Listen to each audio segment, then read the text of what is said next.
Good afternoon students. I Pratima Kumari from department of botany. हम लोग आज semester 1 के स्टूडेंट्स को उसके सिलेबस के अकॉर्डिंग कुछ बता रहे हैं। कॉमन है ये MJC 1 और MIC 1 दोनों के सिलेबस में है।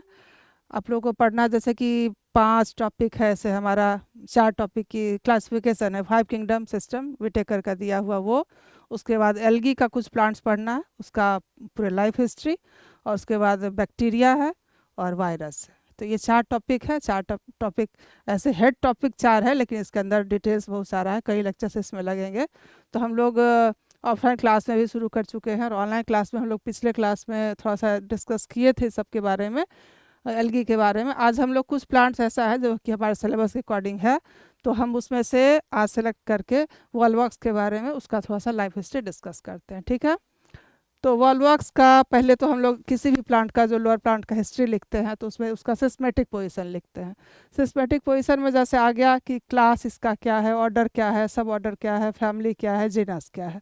तो सबसे पहले क्लास से शुरू करते हैं, और हम लोग अभी चूँकि वॉलवॉक्स के बारे में हम शुरू कर रहे हैं, वॉलवॉक्स के बारे में जानना चाह रहे हैं, तो अभी उसके क्लास के बारे में जानेंगे। तो इसका क्लास है क्लोरोफाइसी, ऑर्डर है इसका वॉल्वोकेल्स है, सब ऑर्डर है क्लेमाइडोमोनियसी, फैमिली है इसका एस्पेरिलेसी, और जेनस है वॉलवॉक्स, ठीक है।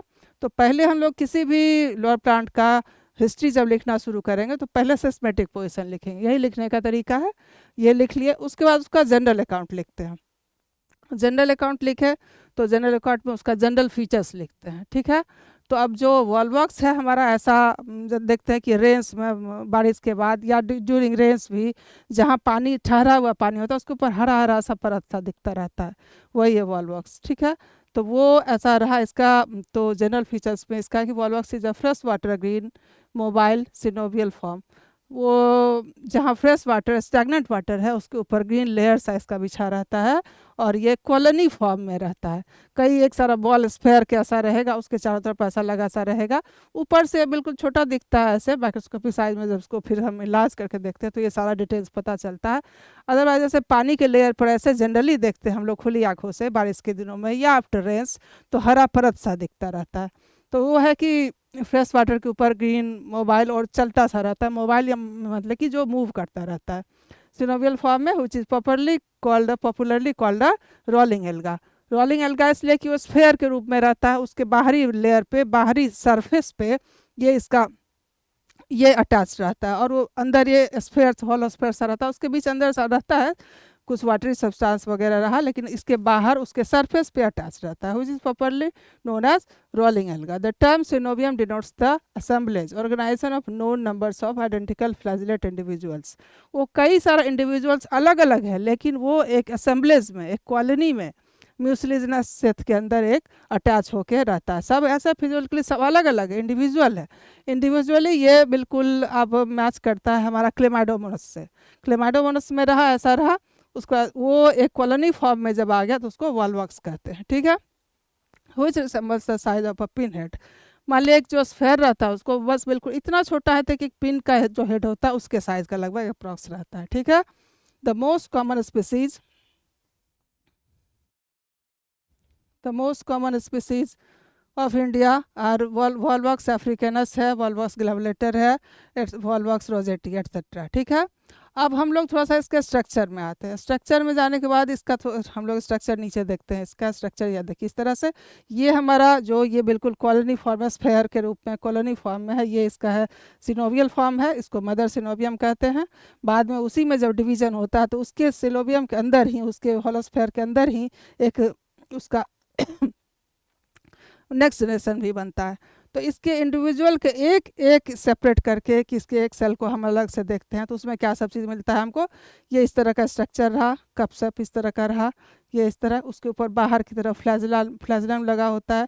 फ्लैजलम जहाँ से अटैच होता है जिस पॉइंट से, उसको हम लोग कहते हैं बेसल ग्रैन्यूल्स कहते हैं। उसके अंदर एक, उसके स्फेयर के अंदर के कॉन्ट्रेक्टाइल वैक्यूल्स होता है, और 2 स्पॉट्स होते हैं जो कि हमारा आई स्पॉट्स है, और नीचे सब इन सारे ये के निचले सरफेस पे, निचले जगह पे पायरिनॉइड्स होता है, ठीक है। और ये सब इस तरह से ये एक इसका स्ट्रक्चर इंडिविजुअल सेल का हो गया। ये कॉलोनी फॉर्म में रहता है, सब एक साथ जुटा रहा, एक साथ ये एक स्फेयर के रूप में रहा, अटैच्ड रहा, साइटोप्लाज्मिक स्ट्रैंड से एक दूसरे से अटैच रहता है और स्फेयर के रूप में रहता है। एक इंडिविजुअल का स्ट्रक्चर ये हो गया। और ये उसके बाद जो है हमारा ये जब फिर इसके बाद डिवीज़न हुआ इसमें, तो डिवीज़न होने के बाद स्फेयर के अंदर ये इसका नेक्स्ट जनरेशन भी आता है। ठीक है, ये थोड़ा सा इसका स्ट्रक्चर हो गया। 2 सेल्स इनलार्ज शोइंग, ये जो हम लोग देख रहे हैं कि इस कॉलोनी के अंदर के सिर्फ 2 सेल्स को हम लोग इनलार्ज करके इसके एक इंडिविजुअल स्ट्रक्चर को समझने के लिए देखें। अब क्या है कि इसमें हमारा रिप्रोडक्शन होता है 2 टाइप्स, एक होता है सेक्सुअल रिप्रोडक्शन, एक होता है सेक्सुअल रिप्रोडक्शन। ठीक है, तो एक सेक्सुअल रिप्रोडक्शन में हुआ कि इसका जो यही कॉलोनी फॉर्म है, इसमें बाहर की तरफ जो आउटर सरफेस की तरफ जो इंडिविजुअल सेल्स लगे हुए हैं, वो क्या होता है डिवीज़न के टाइम ये अपने फ्लैजिलम को समेट लेते हैं। ठीक है, समेट करके पीछे की तरफ इस बाहरी सरफेस से पीछे की तरफ घिसक आते हैं। उसके बाद फिर उसमें डिवीज़न होता है, डिवीज़न हुआ, इंटरनल लॉन्गिट्यूडिनल डिवीज़न हुआ, डिवीज़न के बाद तब फिर ये इसका जो बाहर का जो लेयर है ये वाला रप्चर करता है और इस ये वाले कॉलोनी से वो बाहर निकल के फ्लोट करने लगता है। दूसरा टाइप है इसका सेक्सुअल रिप्रोडक्शन। तो सेक्सुअल रिप्रोडक्शन में कि 2 टाइप का ये बनता है, स्ट्रक्चर बना, एक ओइडोगोनियम बना, एक एंथ्रीडियम बनाया। उसके बाद दोनों में से स्पर्म और ओवा रिलीज होते हैं। जो एंथ्रीडियम वाला स्ट्रक्चर है उसमें डिवाइड करके कई सारा स्पर्म सेल बनता है, और जो ओइगोनियम है जो क्या कहते हैं फीमेल ऑर्गन है उसके अंदर वो बिल्कुल एक सा स्ट्रक्चर रहा, एक गोल सा स्ट्रक्चर रहा। बाद में जब स्पर्म रिलीज हुआ तब जाके इस कॉलोनी के अंदर जाके ही उस ओवम को जाके फ्यूज़ करता है। फ्यूज़ होने के बाद फिर वो जाइगोट का स्ट्रक्चर लेता है। Zygote again divide and redivide करके फिर से ये बना के इस तरह का स्ट्रक्चर बनाता जाता है और फिर से कॉलोनी का स्ट्रक्चर तैयार करता है। और वही कॉलोनी रिलीज होकर के पानी पर फ्लोट करता है और वो हरा सा लेयर पानी के ऊपर दिखता रहता है। ठीक है, तो ये हमारा शॉर्ट में थोड़ा सा इसका लाइफ हिस्ट्री हो गया। नेक्स्ट हम लोग अगले क्लास में हम लोग या तो वॉलवॉक्स है ओइडोगोनियम पढ़ना है, ओइडोगोनियम को जानेंगे, काढ़ा पढ़ना है, ये सब चीज़ को। तो सभी कोई भी प्लांट को डिस्कस करेंगे तो हम लोग पहले ऐसे ही उसका लाइफ हिस्ट्री, उसका फिर कॉमन फीचर्स लिखेंगे, फिर उसके बाद रिप्रोडक्शन उसमें कितने टाइप का होता है मेनली, जैसे कि वेजिटेटिव रिप्रोडक्शन हुआ, फिर एसेक्सुअल रिप्रोडक्शन होता है या फिर सेक्सुअल रिप्रोडक्शन होता है। किसी किसी में 3 तरह का हुआ। हमारा वॉलवॉक्स के अंदर 2 ही तरह का होता है, एसेक्सुअल रिप्रोडक्शन और सेक्सुअल रिप्रोडक्शन। इसके बारे में हम लोग पहले बात किए। बस यही है। Thanks.